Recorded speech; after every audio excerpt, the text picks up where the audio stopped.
Добро вечер, почитувани гледачи. Дневник во 20 часот на К1 телевизија. Следува дел од настаните на денот, а веднаш потоа започнуваме со најновите информации од регионот Македонија и светот. Останете со нас. Фабриката Маркарт со последни подготовки пред почетокот на производствениот процес. Пуштено во употреба повеќенаменско спортско игралиште во село Иванковци. Еден загинат и двајца повредени на магистралниот пат Градско Прилеп.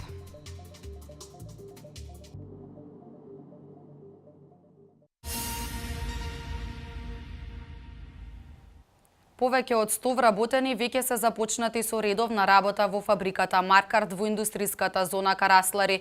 И административните работници ги вратија позаимените канцеларии од општина Вилес и се сместија во просториите на фабриката од каде ќе ги спроведуваат сите активности. Уште 2 фабрики пред стартот за градба на производствените погони.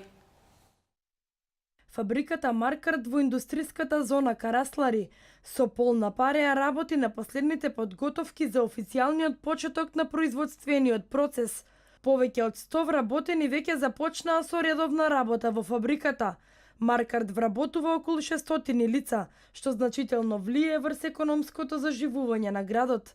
До сега примените стручно се обучуваат во погони на Маркарт во Германија и Романија, од каде црпат знаење за професионален и успешен почеток на производството во Караслари.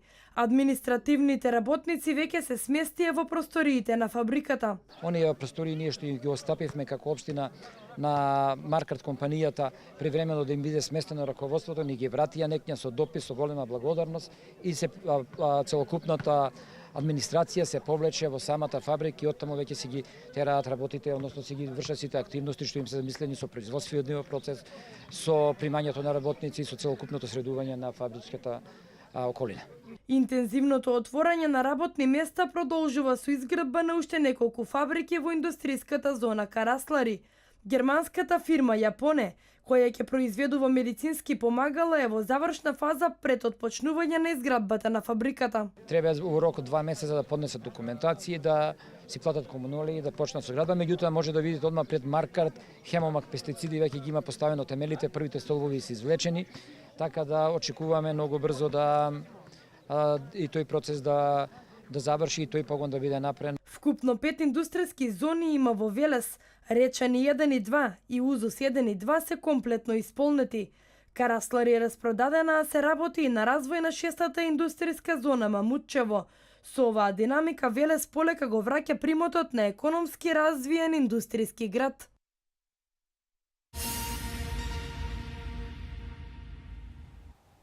Огласи се објавени преку Агенцијата за вработување на Република Македонија. Станува збор за 4 огласи за вработување преку кредитирање и 1 за давање земјоделско земјиште по државна сопственост на социјално ранливи лица. 4 огласи за вработување преку кредитирање и 1 за давање земјоделско земјиште во државна сопственост на плодоуживање за социјално ранливи лица овозможува државата. Огласите се објавени преку Агенцијата за вработување на Република Македонија. Заинтересираните млади лица кои имаат бизнис идеја, а сакаат да ја реализираат, можат да подигнат кредит за основање компанија до 5000 евра. Корисниците на социјална помош добиваат можност за самовработување. Сите корисници на социјална парична помош, односно околу 30.000 домаќинства во Република Македонија, дека можат да искористат оваа можност и да аплицираат за да добијат на плодоуживање земјоделско земјиште до 3 хектари. Примателите на социјална парична помош кои што ќе аплицираат за да добијат земјоделско земјиште на плодоуживање и кои што ќе се регистрираат за земјоделци, во наредните 2 години нема да ја изгубат социјалната парична помош. Без разлика на староста или каков статус лицата имале во минатото, постојат мерки за сите други невработени лица, информира директорот на Агенцијата за вработување на Република Македонија, Владко Поповски. Имаме поволни можности за оние кои што некогаш биле стечени работници, биле технолошки вишок од нека компанија и тие имаат дополнителен стимул покрај 3000 евра кои што ги даме за само вработување, уште дополнителни 1000 евра кредит кој што се дава зависно од каков проект имаат направено, значи од 3 до 5 години. За овие 4 мерки кои континуирано се објавуваат изминатиот период, односно од 2007 до 2014 година, вкупно имаат аплицирано 7311 лица. При тоа вработени се вкупно 4179 лица.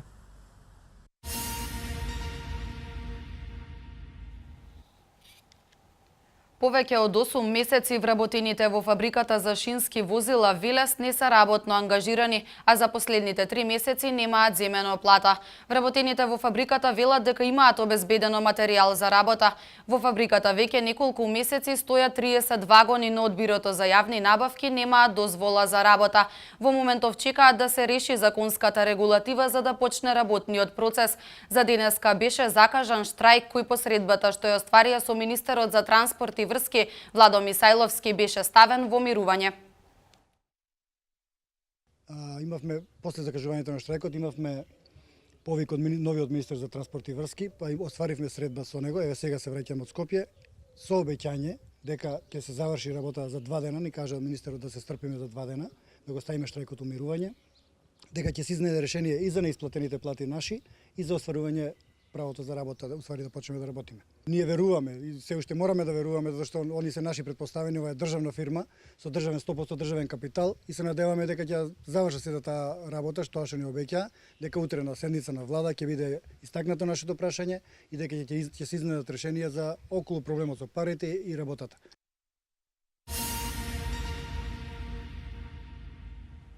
Пуштено е во употреба повеќенаменско спортско игралиште во село Иванковци. Изградбата на повеќенаменски игралишта и спортски терени има за цел повторно заживување на спортот, како во градските, така и во руралните средини. Во село Иванковци денеска свечено беше пуштено во употреба повеќенаменско спортско игралиште. Целта е спортот повторно да заживее како во градските, така и во руралните средини. Со изградбата на повеќенаменски игралишта и спортски терени, практично ќе се покријат сите населени места во Македонија. Проектот се спроведува во соработка со владата. Вкупната инвестиција изнесува 8 милиони денари, пари издвоени од буџетот на Агенцијата за млади и спорт. Ова е 43-тото повеќенаменско игралиште кое што свечено го предаваме во употреба. Од вкупно 51 кое што досега е изградено, уште 6 игралишта ни се во фаза на градба и очекуваме некаде до крајот на летото да бидат готови. Кога на тоа ќе се надодадат и 33 спортски сали кои што досега ги имаме изградено и 40 тениски терени кои што досега ги имаме изградено, уште 30 ни се во фаза на градба. Слободно можеме да констатираме дека полека, но сигурно ја менуваме спортската мапа во нашата земја. Жителите задоволни од новиот инфраструктурен лик кој го доби село Иванковци. Освен што се реши проблемот со јавното осветлување, интензивно се гради патот кон селото. Повеќенаменското игралиште ќе биде дополнителна мотивација селото повторно да формира свој фудбалски тим. Денеска предадовме на денот на нивната слава на Света Тројца, предадовме незначаен објект каде што ова живо село максимално ќе го користи. Сами гледате, позади може да видите од начинот на задоволството на младата популација за која што е и наменет овој спортски терен, бидејќи тука децата ќе го поминуваат поголем дел од своето слободно време. Повеќенаменско игралиште ќе добие и село Караслари, каде пред 2 месеци започнаа градежните активности. Во план е изградба на уште едно игралиште. Во меѓувреме, во завршна фаза се и двата тениски терени во склоп на градскиот парк во Велес.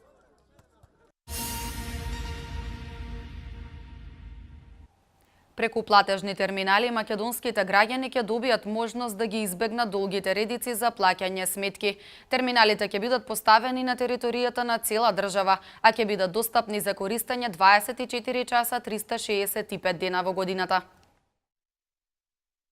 Нема повеќе турканици и долги редици за плаќање сметки. Сметките за водовод и канализација, радиодифузна такса, за мобилна и фиксна телефонија, кабловска телевизија и интернет од операторите One и Близу, како и за плаќање јавни давачки, такси, казни и даноци, одсега може да се платат и преку платежни терминали. На платежните терминали кои ќе бидат достапни 24 часа, 365 дена во годината, граѓаните ќе можат да плаќаат како во готовина, така и со платежни картички. Терминалите ќе бидат поставени на територијата на цела земја, почнувајќи од централните градски подрачја, а потоа и во руралните области. Оваа услуга која значително би им го олеснила секојдневието на македонците, ја овозможува компанијата Paynet. Од компанијата велат дека целта е да го решат проблемот со плаќањето сметки и да го направат процесот многу полесен, посигурен и покомотен. Истовремено уверуваат дека станува збор за високо безбеден уред за самоуслужување. Проектот е овозможен во соработка со НЛБ Тутунска банка.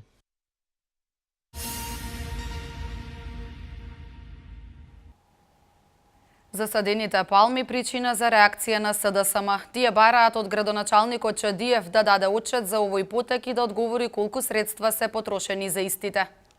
Засадените палми причина за реакција на Социјалдемократскиот сојуз. Од општинската организација на денешната пресконференција велат дека тие воопшто не били информирани за ова засадување на палмите кое се случи викендов. Бараат од градоначалникот на Велес Славчо Чадиев да даде отчет за овој потек и да одговори колку средства се потрошени за истите. Во време кога криминалното водење на Груевски е целосно разобличено, кога на виделина излегуваат злоупотребите на милионски суми, пари над нас граѓаните, ДПМН скандалозно продолжува да се расфрла со парите на граѓаните преку крајно сомнителни сделки. Велешани очекуваат одговори чии бизнис интерес се крие зад ова и колку сето ќе ги чини нас граѓаните. Повеќе од 40 палми се засадија во Велес. Градоначалникот Чадиев по ова обвинување информира дека средства општината за палмите не потрошила. Општина Велес немаше никакви финансиски трошоци, ниту околу набавка, ниту околу плаќање, ниту околу било каков сегмент од било кој трошок од буџетот на општина Велес за засадувањето, односно за набавката на овие палми што се насадени во општина Велес. Граѓаните на Велес пак при анкетата која телевизија К1 ја направи, велат дека засадувањето на палмите ќе го разубави градот. Па сигурно овде кај Младинскиот парк и пред ѓимназија, тука ќе биде многу поубаво, соснер. Дека се вложува само. Ќе се разубави нормално. Се што се прави се разубави. Според СДСМ, ваквиот начин на работење на општина Велес не е транспарентен. Тие велат дека ниту нивната советничка група не била информирана за овие засадувања.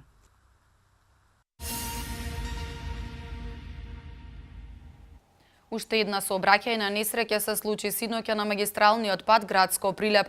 22 годишно момче од Цирково го загуби животот. Пред само 6 дена кај на платната рампа кај Градско во сообраќајна несреќа животот го загубија мајка и 4 годишно дете.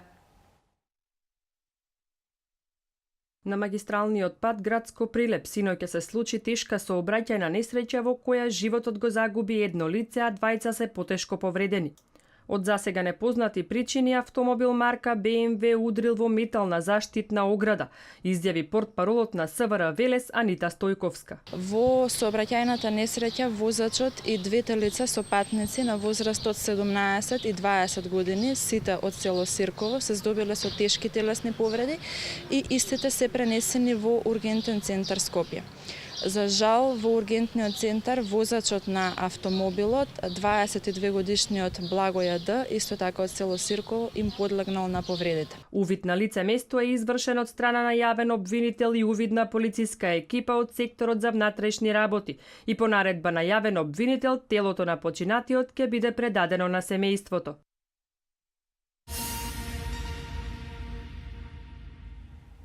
Денеска околу 8 часот и 15 минути во дворот куќа лоцирана на улица Партизанска во Демир Капија дојдено е до несреќен случај во кој паркиран трактор се придвижил при што лицето со иницијали ЛА, родено 1945 година, бил зафатен со задното десно тркало од тракторот кој го завлекол во внатрешноста, при што истиот паднал на земја и се здобил со телесни повреди. На лице место била присутна и неговата сопруга Катерина А, родена 1940 37 година, која сакала да му укаже помош на сопругот, но тракторот се уште бил во движење и таа била зафатена од задното десно тркало. Лице кое било во близина им пружило помош на двајцата сопружници и веднаш повикало помош од итната медицинска помош во Неготино. Лицето Катерина А на пат кон ургентниот центар Скопје им подлегнало на повредите. Увид на лице место изврши јавен обвинител од основно јавно обвинителство Кавадарци и увид на екипа од полициската станица во Неготино. Денеска учениците се дружеа со полицијата, заедно го регулираа сообраќајот и вешто ги забележуваа правилностите и неправилностите на возачите. Освен тоа, заедно со волонтери од Општинската организација на Црвениот крст од Велес им помагаа на стари лица во безбедно поминување на улицата. 30 на ученици од сите основни училишта од Велес денеска работеа на терен, односно директно беа вклучени во работата на сообраќајната полиција и имаа можност да ги забележуваат позитивните и негативните работи што се случуваат во сообраќајот. Ова е последната фаза од проектот Безбедност, која започна со реализација минатата недела. Тоа значи дека денеска се реализира последната фаза од проектот Безбедност во сообраќајот, меѓутоа не и последна фаза во училиштата каде што ќе вршат десеминација на своите другарчиња и преку статистички податоци тие ќе ги известуваат што се забележале на теренот и какви активности биле спроведени. Ќе видат практично, затоа се што работевме теоретски, како се работи, сега ќе видат, имаат прилика да го видат во живо како ние работиме, се оно што сообраќајници полицајци секојдневно се среќаваат. Ваквите проекти имаат и хуманитарен карактер, поради што и волонтери од Црвениот крст беа вклучени во денешната активност. Меѓу младите, меѓу овие волонтери се вклучени и млади волонтери на Црвениот крст, кои што ќе бидат заедно денеска на терен со останатите учесници и ќе притекнуваат во помош особено на старите лица при преминување преку улица или од друг аспект доколку бе потребен некој хуманитарен гест или потреба од хуманитарна активност, тие се спремни да се вклучат. Ова не е прво вакво дружење на учениците со полицијата. Соработката продолжува и понатаму, а интересот на децата е голем да бидат од корист за општеството и да помагаат онаму каде што тоа е потребно.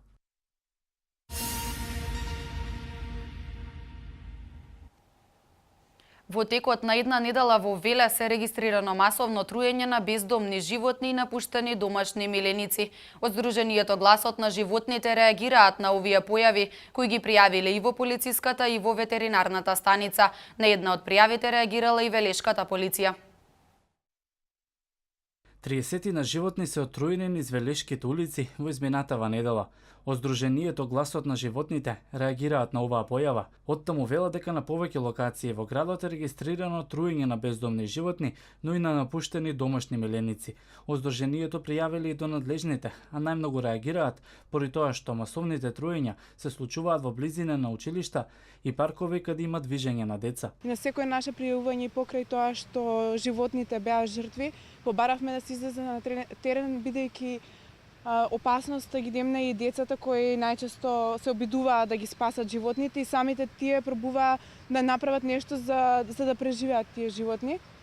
Проблемот е во тоа што се уште во Велес не е јасно кој би требало да реагира на овие случаи. На секоја наша пријава полицијата велеше да контактираме ветеринарен инспектор, ветеринарна, сите тие беа контактирани и сите ја префрлаат топката на некој друг. За труењата сведочат и родители чии деца биле присутни на труење на животни.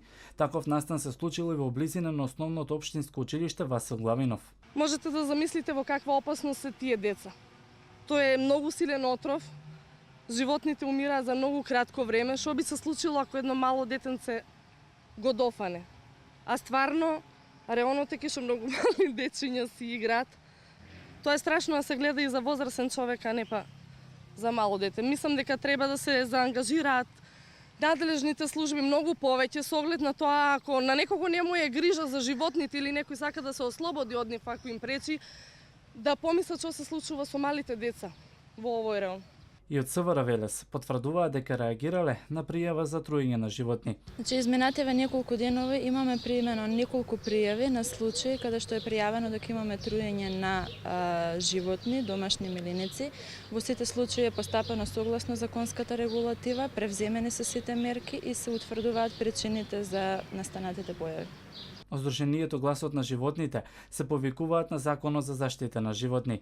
Тие велат дека е потребна контрола и за продажбата на отровите кои се користени по повод овие настани. Тие планираат да достават представка до Агенцијата за храна и ветеринарство со цел поголема контрола од ветеринарните инспектори на терен.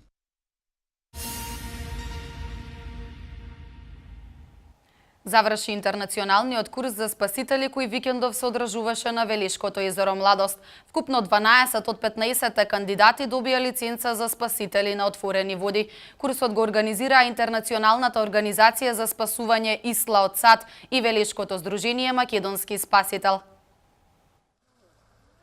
12 од 15 кандидати добија лицензи за спасители на отворени води на интернационалниот курс за спасители кој се одржа викендов на езерото Младост.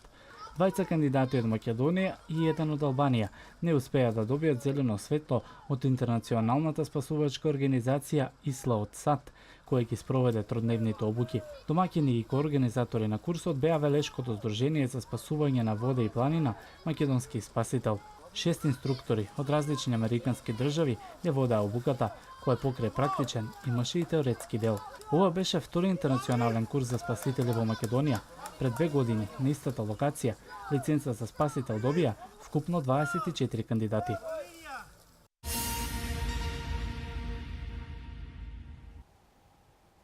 Од вестите од Македонија, еврокомесарот Јоханес Хан на новата лидерска средба. Од утре екстерно тестирање на учениците од основните и средните училишта. Телефонската линија Ало докторе успешно функционира. Лидерите на 4 политички партии утре ќе имаат нова средба во насока на наоѓање решение за надминување на политичката криза. На преговорите ќе присуствува и еврокомесарот за проширување Јоханес Хан. Тој ќе бара од лидерите итно решение за надминување на кризата, но ќе се обиди да воспостави компромис меѓу барањето на председателот на СДСМ Зоран Заев за формирање преодна влада и конструктивниот став на председателот на ВМРО Никола Груевски за решавање на проблемите во рамките на институциите. Ова ќе биде втора посета на Хан во Македонија, а се уште не е познато дали еврокомесарот ќе пристигне во придружба на европратениците Ричард Ховит, Иво Вајгл и Едвард Кукан. Тие веќе во Страсбур имаа поединечна, но и заедничка средба со Груевски и Заев, на кој беше нагласена потребата за што поскоро решение.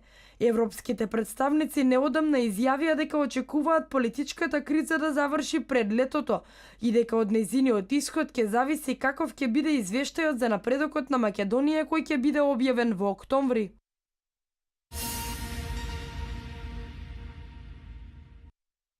Единаесет транспортни менаџери на фирми од Република Македонија, превозници на патници и на стоки, се добитници на наградата Топ менаџер за 2015, која ја доделува Меѓународната унија за патен транспорт ИРУ, неголемата транспортна асоциација во светото седиште во Женева. Добитниците од Македонија се дел од тимот на 65 најдобри менаџери во транспортот од 15 земји во светот. Председателот на Меѓународната унија за патен транспорт ИРУ, Јанош Лачни, истакнува дека недобрите менаџери во патниот транспорт постојано бараат начин за подобрување на високиот квалитет и одржливост на транспортните услуги кои ги нуди нивната компанија. Според Лачни, тоа се луѓе кои ги прифаќаат основните вредности на социјалната одговорност и професионалност и сакаат да ги развијат вештините на целиот тим, за да ја направат индустријата најдобра што може да биде.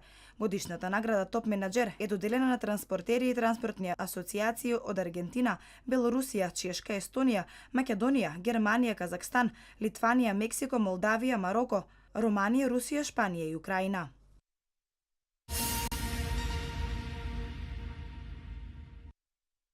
Од утре стартува екстерното тестирање за учениците од основните и средните училишта. Вкупно 183.280 ученици и 17.803 наставници ќе бидат тестирани.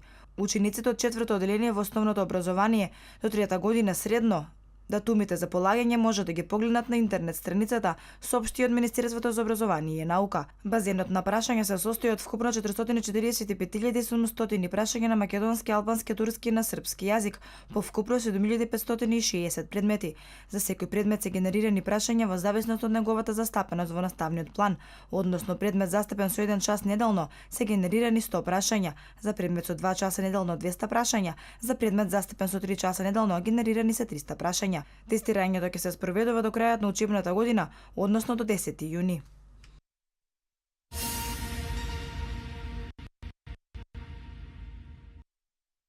Од септември па се досега, околу 37.300 граѓани побарале медицински совет на телефонската линија Ало, докторе. Според последните информации од Министерството за здравство, од 25 мај до вчера се јавиле 935 лица. 24 часа граѓаните имаат можност да се јават и да побараат медицински совет, со цел да се овозможи непосредна медицинска консултација во моментот на појава на било какви симптоми на нарушување на здравието. 22 доктори се достапни за сите лица кои се јавиле на телефонската линија Ало, докторе, и истите им дале соодветна медицинска помош преку здравствен систем и соодветна симптоматска терапија.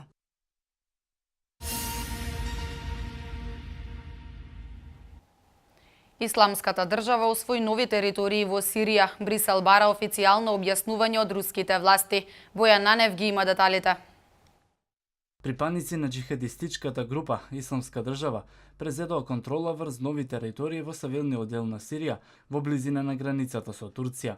Како што соопшти Центарот за мониторинг за човекови права, по жестоките судри со сириските бунтовници, поддржувани од Западот, джихадистите го зазале градот Соран Авас и околните села, низ кои минува главниот пат што води кон преминот Баб ал Салам на границата меѓу сириската провинција Лепо и турскиот округ Килис. Според Центарот, загубата на Соран Азас представува тежок бораз за бунтовничкиот фронт Џабат ал-Шамија, бидејќи сега новите борци остануваат одсечени од Алепо.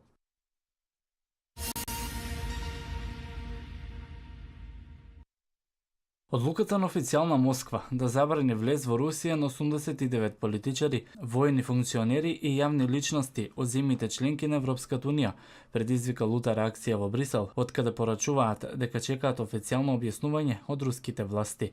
За сега нема службена потврда за лицата кои се наоѓаат на руската црна листа, а имињата кои се споменуваат во Брисел и во западните медиуми се добиени преку една протруена интернет информација од Германија. Според ваквите сознанија, на листата се генералниот секретар на Советот на Европската унија, Уве Корсепиус, поранешниот еврокомесар за проширување Штефан Филе, екс-белгискиот премиер Ги Верхоштад, како и досегашниот британски заменик премиер Ник Клек.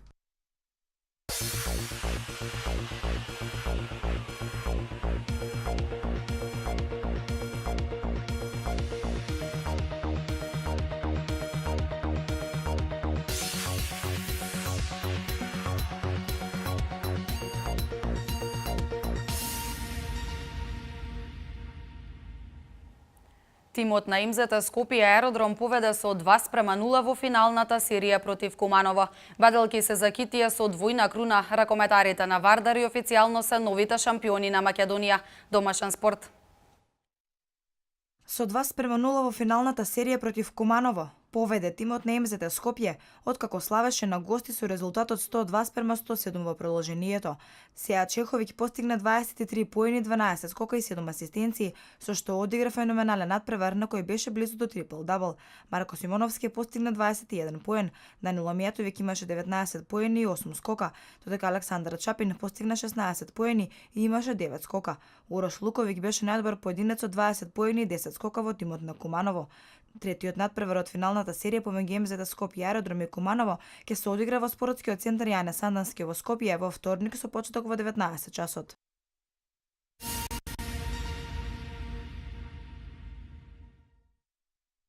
Кошаркарките на Бадел вчера ја совладаа екипата на МНА Кожувчанка со 66:53 во Кавадарци и стигнаа до втор триумф во финалната серија. Кошаркарките ја освоија двојната круна во македонската кошарка, придодавајќи го шампионскиот трофеј на пехарот во купот. Анџелика Митрашиновиќ со 16 поени беше најпрецизна на надпреварот, а го доби и признанието MVP играч на финалето. Трајчевска беше стрелец на 15 поени, Лескаровска уфрли 11 поени, а во составот на МНА, Наков и Георгиевска Атанасова постигна по 15 поени.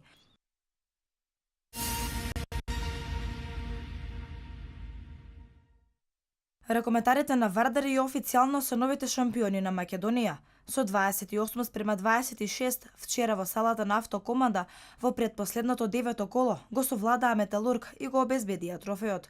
Во последниот напад, домакините пропуштија да постигнат гол за изедначување и да освојат бод што им беше потребен за второ место. Вардар по 9 кол има максимални 27 бодови, а Металург во последниот круг влегува со помали шанси од Зомимак, екипа со кои имаат исти бодови, но и послаб скор во меѓусебните дуели.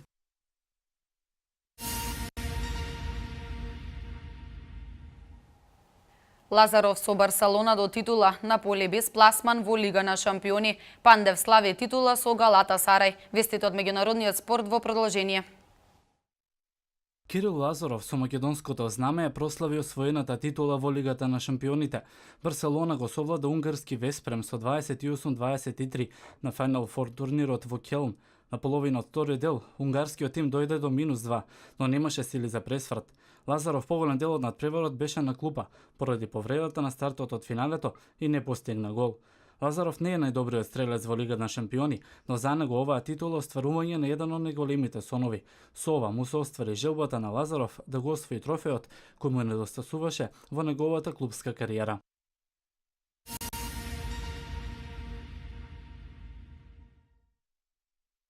Рафаел Бенитес се прости од Наполи со пораз, кој италијанскиот тим го чинеше пласман во Лигата на шампионите. Во одлучувачкиот надпревар помеѓу двете екипи кои се бораа да го освојат последното место кое што води во Лигата на шампионите, Лацио го совлада Наполи со 2-4, па така Лацио идната сезона ќе се бори за пласман во елитата. Јувентус и Рома обезбедија директен пласман во Лигата на шампионите. Фиорентина и Наполи идната сезона ќе представуваат серија А во Лига Европа, а Самдорија преку квалификациите ќе брка место во ова надпреварување.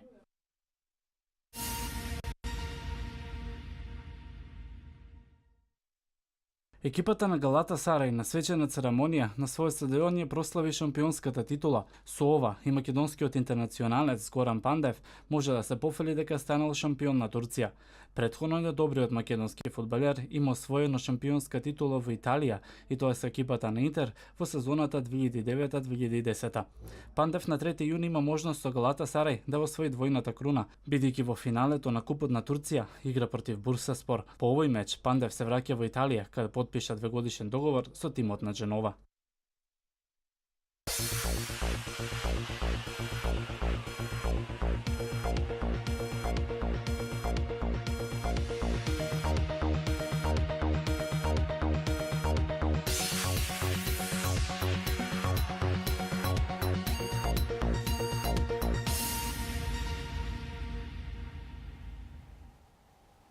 Денеска имавме сончево и топло време. Да погледнеме какво време не очекува во наредните денови.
Ова беше последната информација за денес. Имајте пријатна вечер.